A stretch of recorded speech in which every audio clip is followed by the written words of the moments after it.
Friends, ప్రపంచ దేశ రాజకీయాలు ఎప్పుడు ఎలా మారుతాయో మనం అస్సలు చెప్పలేం. నిన్నటి వరకు శత్రువులుగా ఉన్న దేశాలు రాత్రికి రాత్రి మిత్రులుగా మారతాయి.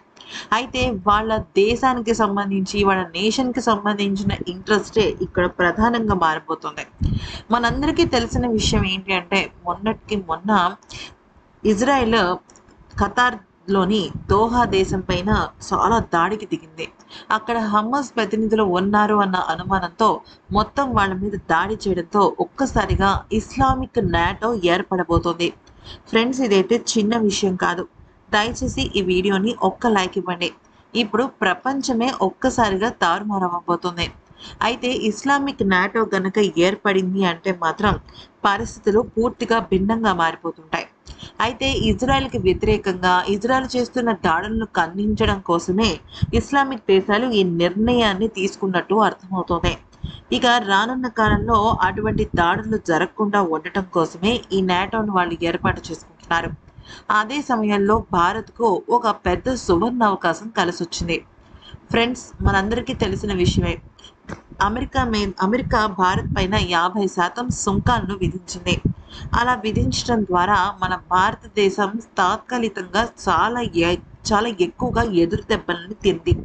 నిజం మాట్లాడాలి అంటే ఎక్స్‌పోర్ట్స్ బిజినెస్ వాళ్ళు కానీ, లేకపోతే వేరే రకాలుగా ఆర్థిక పరిస్థితులు కానీ ఒక రకంగా బ్రేక్ పడ్డాయి. స్తబ్దుగా మారాయన్నమాట. అంటే ఏవి ఎటు ఎలాగ మలచాలి, ఏవి ఎటు ఏ రకంగా మలుపు తిప్పాలి, ఆ ఆర్థిక ప్రయోజనాలు దేశానికి సంబంధించి ఏ విధంగా మారాలి అనేది కనుక చూసినట్టయితే మన భారతదేశం చాలా ఎక్కువగా దీనిపైన కృషి చేసింది.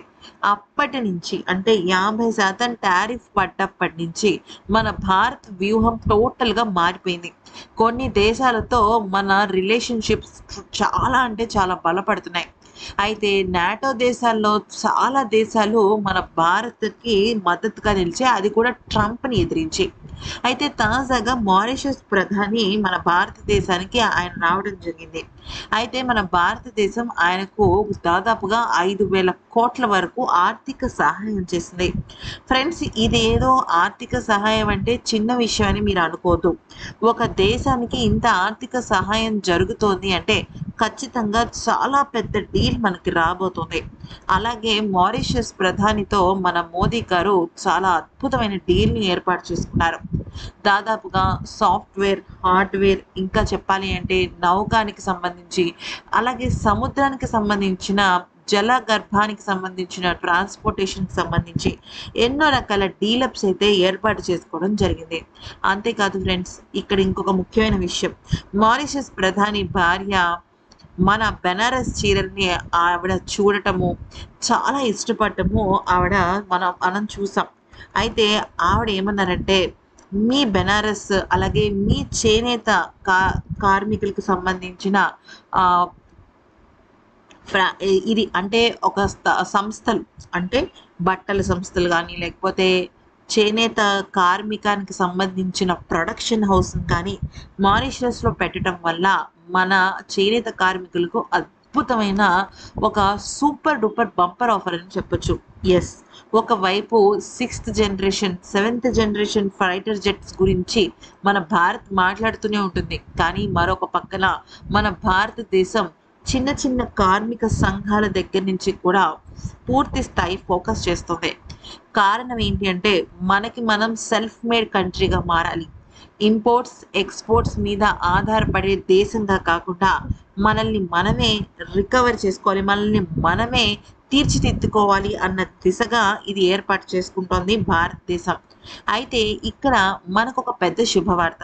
ఏంటంటే ప్రస్తుతం అయితే గనక చూసినట్టయితే ఉక్రెయిన్ రష్యా పైన చాలా ఎక్కువగా దాడులు చేస్తోంది. అయితే ఎప్పుడైతే పుతిన్ ట్రంప్‌తో మీటింగ్ పూర్తి చేసుకొని రష్యాకి వెళ్ళాడో, అప్పుడు పుతిన్ కూడా ఉక్రెయిన్ పైన దాడులను ఎక్కువ చేశాడు. ఈవెన్ ఉక్రెయిన్ కూడా రష్యా పైన దాడుల్ని ఎక్కువ చేయడంతో అక్కడ ఉన్న ప్రాసెసింగ్ యూనిట్స్ అంటే ముడి చమురుకు సంబంధించిన రిఫైనరీస్, ప్రాసెసింగ్ యూనిట్స్ అన్నీ కూడా దాదాపుగా చెల్లాచెదురైపోయాయి. అంటే డ్యామేజ్ అయిపోయాయి అన్నమాట. దాంతో ఇప్పుడు రష్యా వాళ్ళ దగ్గరున్న ముడి చమురుని రిఫైనరీ కోసం మన భారతదేశానికి పంపిస్తోంది.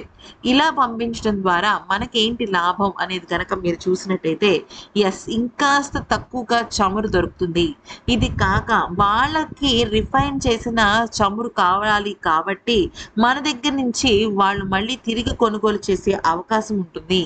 తద్వారా మన భారత్‌కి ఇది చాలా కలిసొచ్చే విషయం ఆర్థికంగా. అలాగే ఇంకా డిప్లొమాటిక్ రిలేషన్స్ పరంగా చాలా అంటే చాలా కలిసొచ్చే విషయం అనే చెప్పుకోవచ్చు. అయితే ఇంకొక ముఖ్యమైన విషయం ఏంటి అనేది గనక చూసినట్టయితే, ఇప్పుడు మన భారతదేశం మారిషస్‌తో కలిసి హిందూ మహాసముద్రంలో అద్భుతమైన ఒక ఏర్పాటు చేసుకోబోతుంది. చాగోస్ అని ఒక ఐలాండ్స్ ఉంటాయన్నమాట. ఆ ఐలాండ్స్ చాలా అంటే చాలా కీలకమైన ఐలాండ్స్. ఎందుకనంటే డియాగో గ్రేసియా అని ఇక్కడ మీరు ఈ ఫోటోలో రైట్ సైడ్ చూడండి. ఇక్కడ అమెరికా వాళ్ళు వాళ్ళ నౌక స్థావరాల్ని ఏర్పాటు చేసుకున్నారు. అంటే ఇరాన్ మీద యుద్ధం చేయటం గురించి కానీ, అంటే యుద్ధానికి సంబంధించిన నౌకలన్నీ కూడా అక్కడే ఉంటాయన్నమాట. నిజానికి చాలా దేశాలు ఈ చాగోస్ ఐలాండ్‌లో లేదా పెసిఫిక్ మహాసముద్రం గాని, లేతే హిందూ మహాసముద్రంలో కానీ ఇట్లాగా ఒక రకమైన సముద్ర జలాలకు సంబంధించిన బిజినెస్‌ని గాని, ఎంట్రీ కానీ ఏర్పాటు చేసుకొని చాలా అంటే చాలా ఎక్కువగా లాభపడుతూ ఉంటారు. ఇప్పుడు ఈ పరిస్థితుల్లో మన భారత్ ఎంట్రీ ఇవ్వటం అనేది మనకు బాగా కలిసొచ్చే విషయం. ఫ్రెండ్స్, ఇస్లామిక్ నాటో అనేది మన భారతదేశానికి అంత ఏమి కలిసొచ్చే విషయం కాదు. కానీ యాజ్ పర్ డిప్లొమాటిక్ రిలేషన్స్, అలాగే బిజినెస్ ట్రాన్సాక్షన్స్, మారిషస్‌తో మంచి రిలేషన్స్ ఇవన్నీ కూడా మన భారతదేశానికి అధికంగా ఆర్థికంగా పుంజుకునే స్థాయికి తీసుకువెళ్తాయి. ఇస్లామిక్ నాటో దేశాలు మనకెందుకు మంచివి కావంటే పాకిస్తాన్ వల్ల. ఫ్రెండ్స్, మనందరికీ తెలిసిన విషయమే. పాకిస్తాన్‌కు సంబంధించిన ప్రెసిడెంట్, అలాగే ఫీల్డ్ మార్షల్ షహబాజ్ షరీఫ్, అలాగే ఆసిఫ్ మునీర్ వీళ్ళందరూ కూడా మొన్న సౌదీ దేశాన్ని వాళ్ళు కలవడం జరిగింది. ఇప్పుడు సౌదీ దేశం ఏం చేస్తోంది అనేది గనక చూసినట్టయితే, ఖచ్చితంగా పాకిస్తాన్‌తో పాటుగా మిగిలిన ఇస్లామిక్ దేశాలతో కూడా కలవబోతుంది. తద్వారా ఏం జరుగుతుందంటే, ఇజ్రాయెల్ దేశం ఎప్పుడైతే ఈ ముస్లిం దేశాల పైన ఎదురు తిరిగిందో, అప్పుడు ఖచ్చితంగా అక్కడ ఉన్న ముస్లిం దేశాలన్నీ కూడా ఒకటైపోయాయి.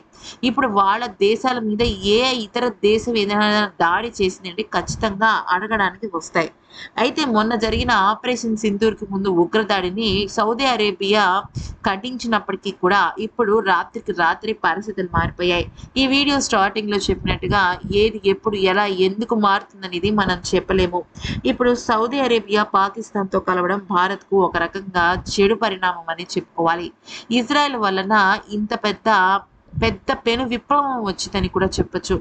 అయితే ఇక మన భారత్‌కి ఈ ఆయిల్ రిఫైనరీస్ అంటే ఉక్రెయిన్, రష్యా పైన దాడి చేయటం, అక్కడ రిఫైనరీస్ చాలా మటుకు పాడవడంతో ఇక మన భారత్‌కు ఈ రిఫైనరీస్‌కి సంబంధించిన చాలా పెద్ద డీల్ అయితే కుదిరిందనే చెప్పుకోవాలి. ఇలాగా ఒక్కొక్క విషయంలో ఒక్కొక్క రకంగా భారత్ మెరుగుపడుతుంటే, ఈ నాటో దేశాలు, ఇస్లామిక్ నాటో దేశాల వల్ల మన భారత్‌కు కొంతవరకు ముప్పు పొంచి ఉందని చెప్పొచ్చు. ఈ వీడియో కనుక నచ్చితే లైక్ చేసి సబ్స్క్రైబ్ చేసుకోండి.